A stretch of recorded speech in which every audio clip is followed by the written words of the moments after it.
አህለን ወሳህለን ያ በናት። እንደኔ ማን ነው ግራ የገባው? አከራይና ተከራይ አከራይ ተከራይ በመዲና ምነወራ የሚኖሩ ሻሃን ተበላሸ ብሎ ሻሃን የጀዋል ሻሃን መሰለኝ እንግዲህ ተነስቶ በሀይድድ ቅጥቅጥ አርጎ ደም በደም ካረጋት ሞተች ብሎ ፌንተ ስትበላ እንደውም ጋዝ አንስቶ ጋዙን ሊያፈነዳና ሊያቃጥል ነበር። አህበል እኔ የት ሀገር ነው የምትኖረው? አገርህ ላይ ጫካ ላይ ነው የምትኖረው? አላ ምንድን ነው ነገሩ? ከእንደገና እኔ ያልገባኝ ነገር ይቺ ልጅ ባለትዳር ናት። አንተ አከራይ ነህ። አከራይና ተከራይ ምን አይነት ግንኙነት ነው ያላችሁ? ተነስተክ ሻህን ተበላሸ ብለህ ልትገላት የተነሳው አስለን ገደልካትም ልትገላት እላለሁ። ሙታም ሊሆን ይችላል፣ አልታወቀም እኮ አሁን ያለችበት አልታወቀም። ባለትዳር ናት ደግሞ ልጅቱ። አንተ ስለን እኔ አከራዎች ለምንድን ነው የምትሳፈጡት? ተከራዎች ጋር ለምንድን ነው ባደባችሁ የማትቀመጡት? አከራይተሃል በየወሩም ሆነ በ3 ወርም በ6 ወርም የምትቀበለውን ተቀብለህ በአደብክ መቀመጥ። የሰው ሚስት ጋር ምን አሳፈጥክ? የሰው ሚስት ምን አደባደበክ?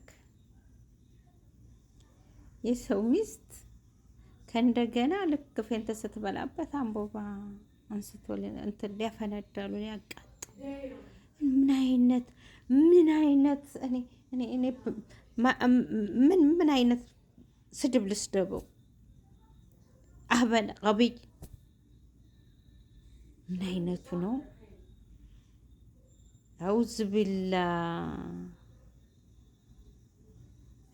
የት ሀገር ነው የምትኖረው አንተ? የሃይዋናቶች እንኳን እንስሳዎች እንዳንተ እኮ ያስበው። ሀገሩ ሳዑዲ አረቢያ ሰው ገሎ አሳሰብ። ምን ልታረግ እጅህን አንስታ?